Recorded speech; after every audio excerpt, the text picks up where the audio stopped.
Hello, Dark Case family. Welcome home.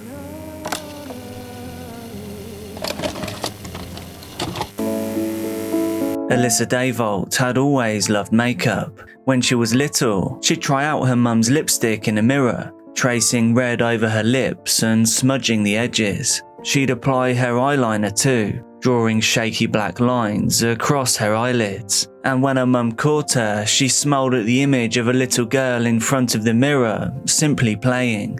As Alyssa got older, her mum taught her how to apply the makeup properly, how to blend in foundation, how to do a winged eye, how to create drama with coloured eyeshadows. And Alyssa loved experimenting as a teenager. She would use makeup to create different looks. She became known for her creativity, especially as people started to request her to do their makeup.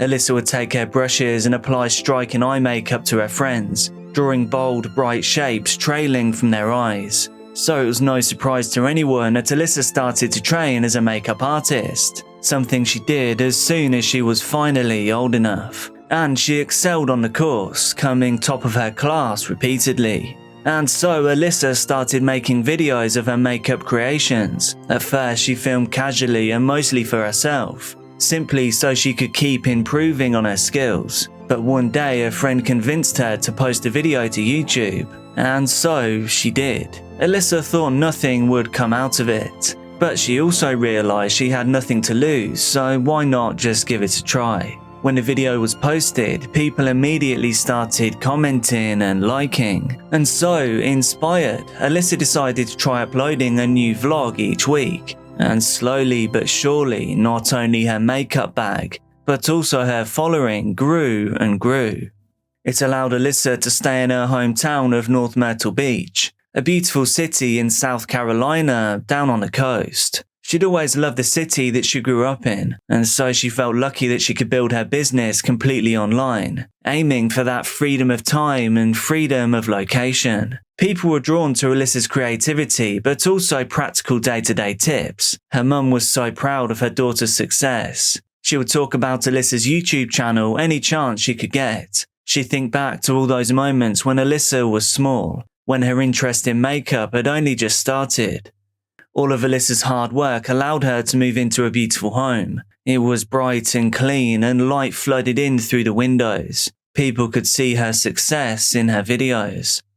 Just when things seemed like they couldn't be going any better for Alyssa, she met Chris. The two of them got on immediately, talking about their shared upbringing in Myrtle Beach, their passions and how they love to spend their free time. Soon they started to spend as much of that free time together as they possibly could. They'd drive down to the beach and go for long walks where they'd talk about their future that they were going to build together. Chris and Alyssa were inseparable, and this meant they couldn't be happier when they found out that Alyssa was in fact pregnant. She continued to film throughout her pregnancy. Her happiness made her glow as she walked her viewers through her latest makeup advice.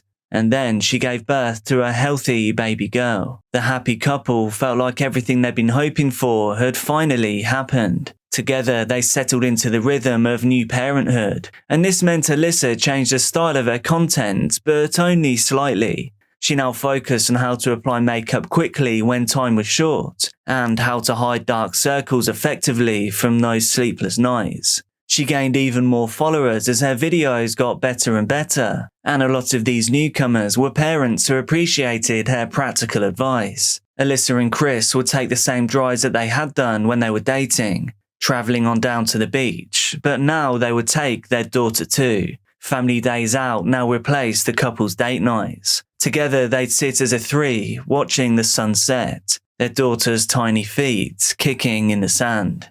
But the family of three wouldn't stay that way for very long. Alyssa couldn't believe it when she found out she was pregnant for a second time. It still seemed so close to the first pregnancy, and so the family grew once more. They had another daughter, and life went on. Her first daughter had started to do the same as Alyssa had done when she was younger, watch her mum when she applied her makeup. Alyssa would quietly smile when she saw this. Happy patterns repeating themselves. In a small way, it's the circle of life in action.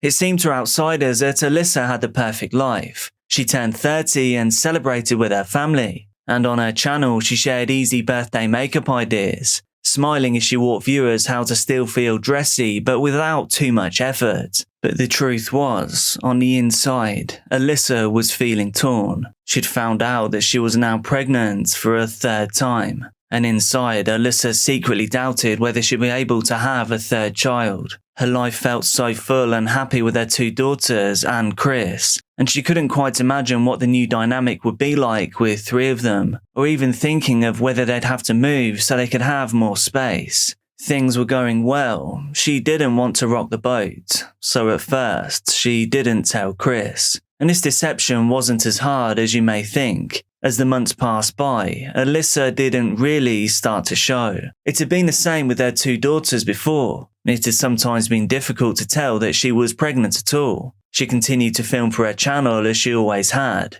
and no one suspected anything different as Alyssa had only ever filmed from the neck up. The tension within herself grew. She was waiting for the perfect moment to tell Chris, but that moment didn't seem to come. In fact, that moment seemed to have long passed, but she knew she needed to say something.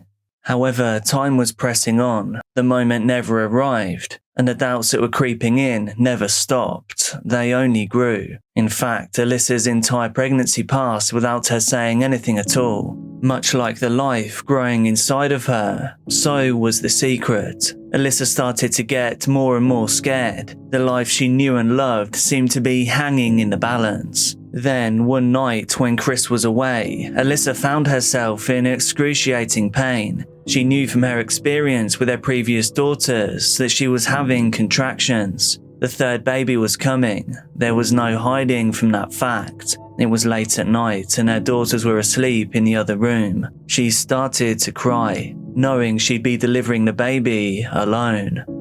During the pregnancy, she'd only attended 1 hospital appointment, and nobody in her family, nobody in her life knew that she was expecting. Outside, the night was surprisingly cool for South Carolina, even in November. In the early hours of the morning, Alyssa gave birth to a baby girl.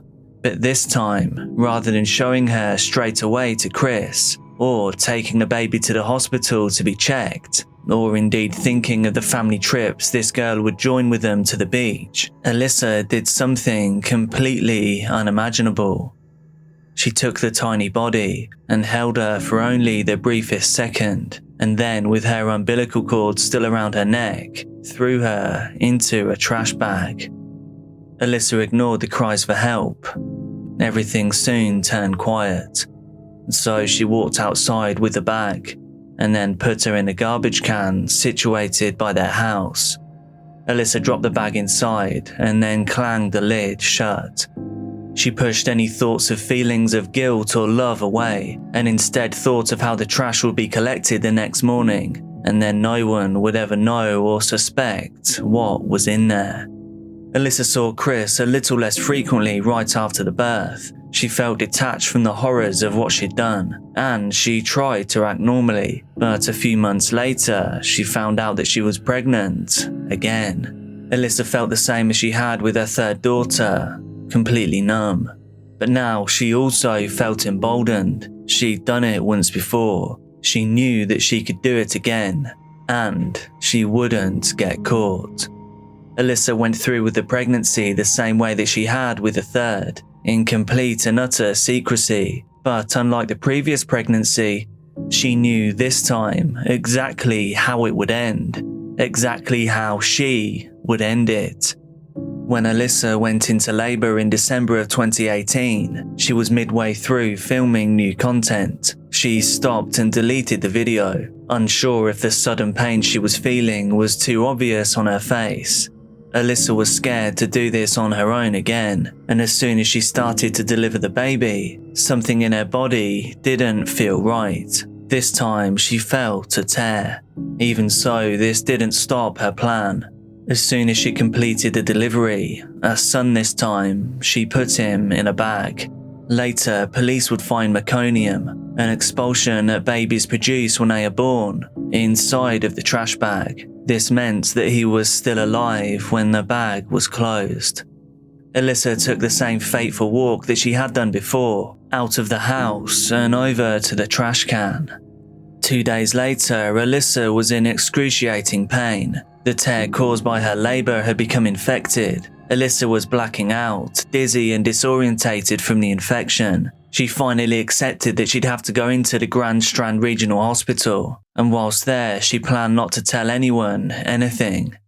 She arrived and made complaints of heavy bleeding, but when the doctors saw her, they immediately said that she needed a blood transfusion. They weren't expecting to find anything else, but then they made the shocking discovery. Alyssa had an undeliverable placenta and umbilical cord in her uterus. That would only be possible if she'd recently given birth.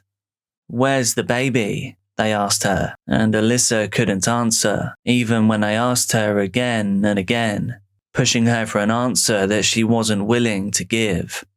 The hospital staff immediately called the police. They quickly arrived at Alyssa's hospital bed. They started questioning her immediately in a recorded post-Miranda interview. They were extremely concerned where the baby was and if he was safe, but they could never have known that this was the second time Alyssa had done this. When you went to the emergency room the other day, the doctors and the nurses are saying that at some point prior to you going to the emergency room, you were pregnant with a baby. I was not pregnant. I don't know what else to say. Like, I don't have a baby that passed out of me. I don't know how to explain it to you. Like, I would know if I had a baby. What happened to that baby? I don't know. Okay, well, listen to me. Listen, look at me. You're gonna have to look at me, okay? Look at me. And everybody freaks out, okay? Where did you put the baby? Who's the father? Oh, you was Chris's dad. You couldn't tell her you were gaining weight or anything like that? I mean, he knew that I was gaining a little bit of weight.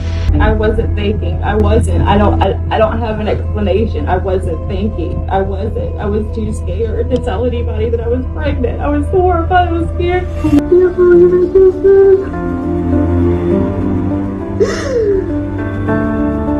Were they both in the bathroom? Yes, ma'am. And the other one went into the trash as well?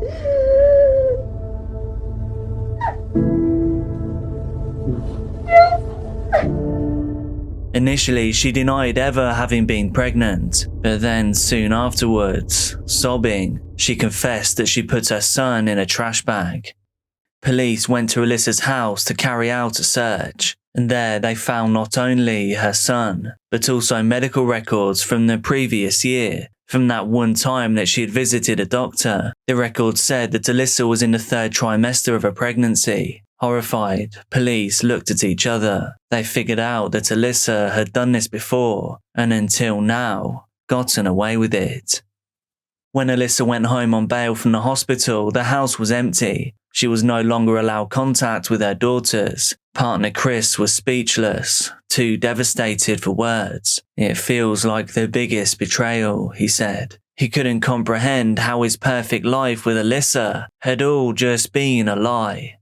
A court date was set and the trial began, but one thing was missing: Alyssa. She refused to appear. However, the trial still went ahead in her absence. It lasted for just 4 days.